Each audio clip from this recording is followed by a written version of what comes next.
cukup dengan pembelaan kita aja gitu kan. Soal masa lalu nggak usah dibawa-bawa seharusnya.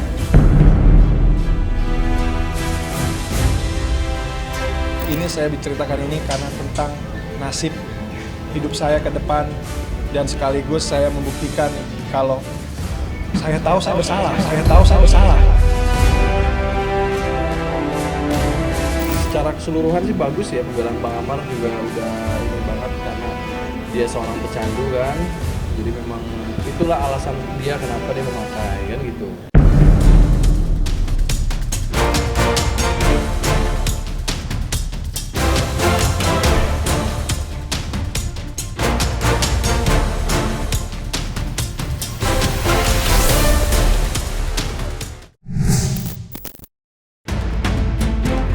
Sidang kasus narkoba yang menyeret nama Amar Zoni kembali jadi sorotan publik.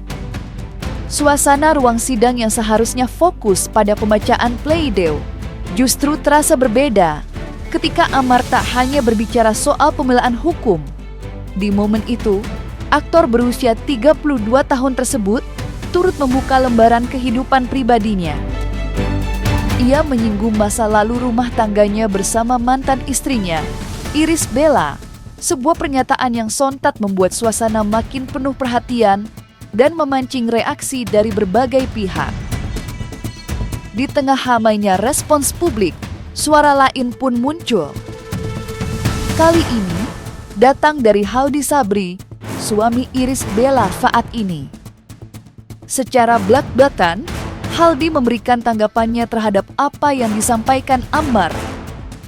Ia menilai pembelaan yang dibacakan sang aktor terkesan berlebihan, bahkan cenderung terlalu dibumbui emosi. Bukan hanya itu, Haldi juga menyayangkan sikap Amar yang dianggap masih membawa-bawa masa lalu ke dalam proses hukum yang sedang dijalani. Harusnya, kemarin fokus dulu aja dengan pembelaan, jangan bikin pembelaan lebay dengan membawa-bawa istri orang. Terkesannya curhat, padahal selama ini kita tidak mengusik, kita jalan sesuai sewajarnya hidup. Jangan membuka ruang untuk memutuskan silaturahmi. Semoga Allah memberikan yang terbaik ya putusannya nanti. Amin. Apa hubungannya seumur jagung atau seumuran ketimun? Yang jelas, dia istri saya sekarang, paham ya? Dan saya gak ikut campur. Kalau ada hubungannya kasus yang sekarang dengan istri saya, tulis Haldi Sabri. Oh ya, itu aku nggak setuju sih sebetulnya, kayak maksudnya apa ya, gimana ya ngomongnya ya, maksudnya kita cukup dengan pembelaan kita aja gitu kan. Soal masa lalu nggak usah dibawa-bawa seharusnya. Menurut aku, cuman mungkin Bang Amar punya pendapat yang lain, punya ini yang lain, ya silakan aja, nggak masalah juga kan, bukan aku juga yang membelaan kan. Jadi memang itu aja sih sebetulnya, cuman lebih fokus ke pembelaannya Bang Amar gitu loh, jangan ke mana-mana, ke masa lalu dan segala macam itu doang. Tapi ini pasti kita pengen mengedepankan ekspresi, mengedepankan estetika kan disampaikan. jelas tadi mendengarkan. Jadi pastilah sebagai adik kan selalu menginformasikan ke Bang Amar gimana tumbuh kembangnya anak-anak Bang Amar, dan alhamdulillah dari pihak KIBL-nya pun juga ini kan juga sangat terbuka. Yang waktu minta video Amala. Tak hanya memicu kontroversi, apa yang disampaikan Amar Zoni dalam pleidoynya juga sukses menyentuh sisi emosional publik.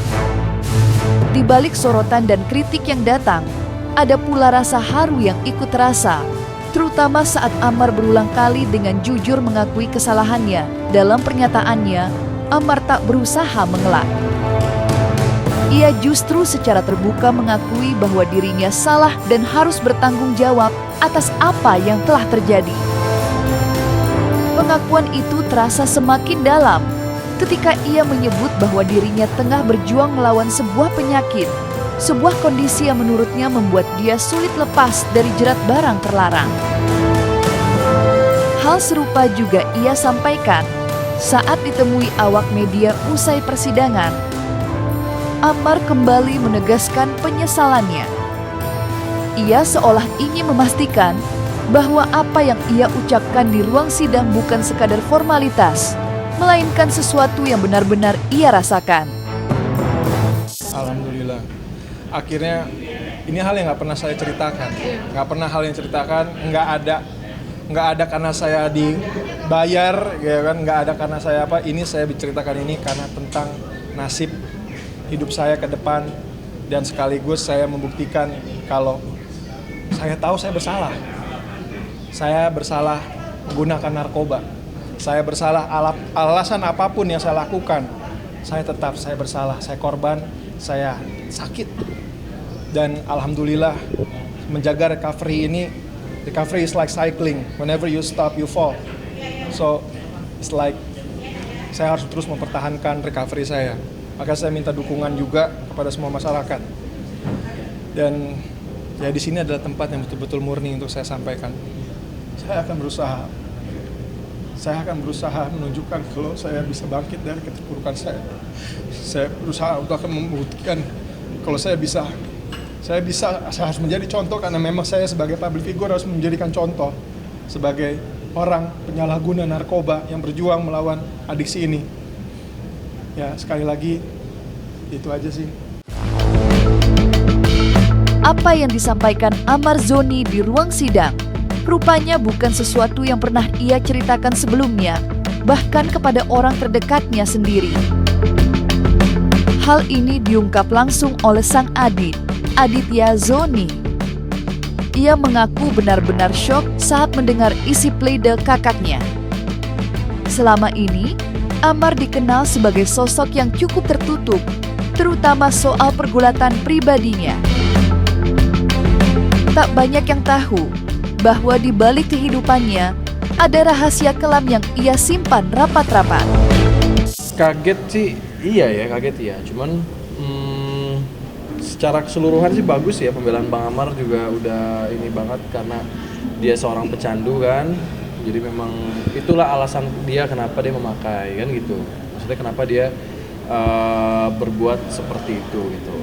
Ini yang belum pernah diceritakan sama Bapak, sama kita berdua juga belum pernah gitu. Jadi hari ini Bang Amar ngebuka semua di persidangan, di pembelaan, yang mudah-mudahan sekali lagi Hakim Ketua bisa menilai dan memutuskan yang terbaik lah untuk nasibnya Bang Amar gitu. Itu sebetulnya tamparan yang sangat keras buat Bang Amar sebetulnya.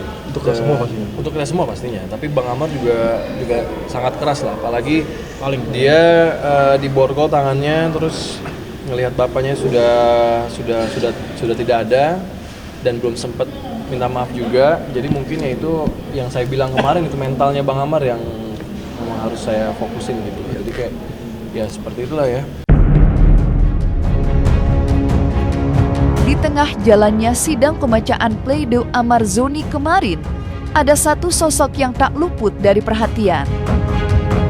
Di sudut ruangan, terlihat Dokter Kamelia yang sejak awal menyimak dengan serius setiap kata yang diucapkan sang aktor.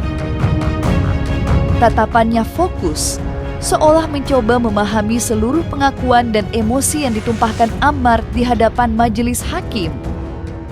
Namun, justru setelah sidang berakhir, sorotan publik semakin mengarah kepadanya.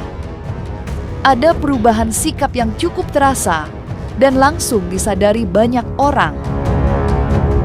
Jika sebelumnya Dokter Kamelia kerap terlihat mendekat dan memberikan dukungan secara langsung kepada Amar, namun kali ini suasananya berbeda.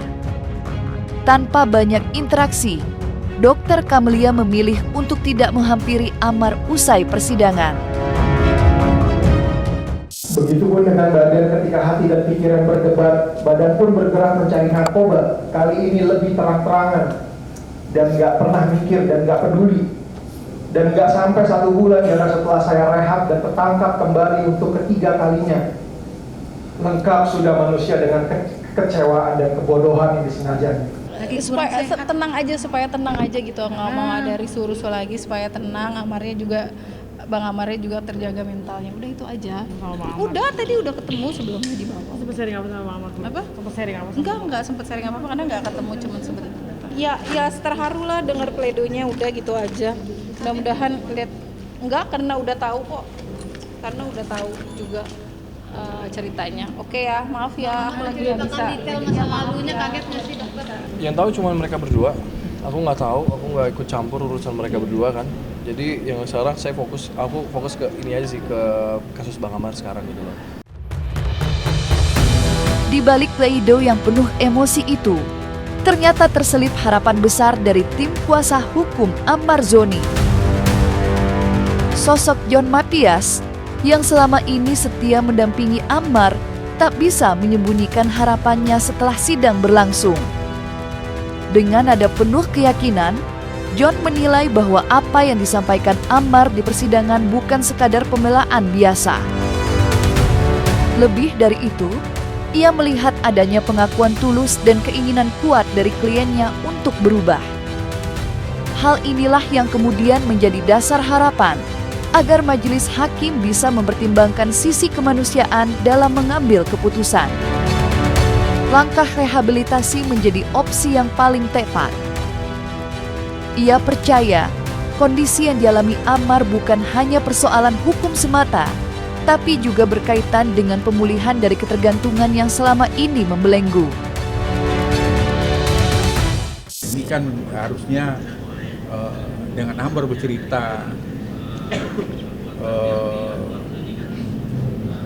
kisahnya ini bisa jadi pedoman bagi para artis ya mudah-mudahan harus waspada dengan narkotika ini, karena narkotika ini kan sangat kadang-kadang memang orang yang pekerja keras itu yang mudah disusupi oleh narkotika, apalagi dunia acting ya, kalau kita dengar tadi ya, walaupun ya pasti gak semua, tapi kan pengaruh itu kan sangat berbahaya kan. Jadi mudah-mudahan juga didengar BNN bagaimana dia bisa mengedukasi para artis ya kan, kemudian pekerja-pekerja yang lebih mudah diserang oleh obat-obatan ini ya, kita mintalah perannya BNN yang ditugaskan oleh negara dengan dibiayai oleh uang rakyat ya, mohon fungsi juga segera benar-benar bekerja gitu loh. Edukasi ini harus dibicarakan oleh BNN, prosedur asesmen ini kan gitu. Karena kan ya waktu itu tidak dipatok, juga tidak ditentukan biayanya. Cuma dalam penetapan itu waktu itu kan biaya itu ditanggung oleh terdakwa, pemohon. Yang sudah dikeluarkan Ammar waktu itu berapa biaya? Ya kan nggak pernah dilaksanakan. Karena apa? Ya jaksa tidak mau laksanakan. Dan kita kan juga Ammar pada waktu itu kan dalam keadaan tunakarya, kan nggak ada uangnya.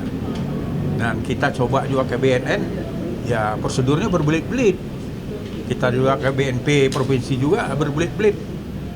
Nah, jadi itu juga yang harus jadi perhatian oleh Pak Presiden Prabowo sebagai kepala negara untuk BNN ini edukasi dong. Malah harusnya para narapidana narkotika ini harusnya kan dapat rehabilitasi yang bisa menyehatkan dia. Ini masuk penjara malah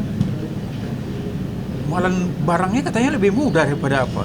Itu pengakuan daripada saksi-saksi mantan napi kan. Nah ini mudah-mudahan kasus ini juga jadi perhatian oleh Pak Presiden. Karena kalau kita mengharap BNN ya contoh Pak Ana mantan BNN aja bingung dia kan, nggak bisa dilaksanakan program itu. Nah ini kan memang Presiden harus turun tangan supaya generasi muda ini bisa terbebas dari narkotika. Dan menjadi perhatian juga untuk hakim dengan sejarahnya Ammar tadi, itu bisa mudah-mudahan Yang Mulia Majelis Hakim bisa memberikan hukum rehabilitasi kepada Ammar.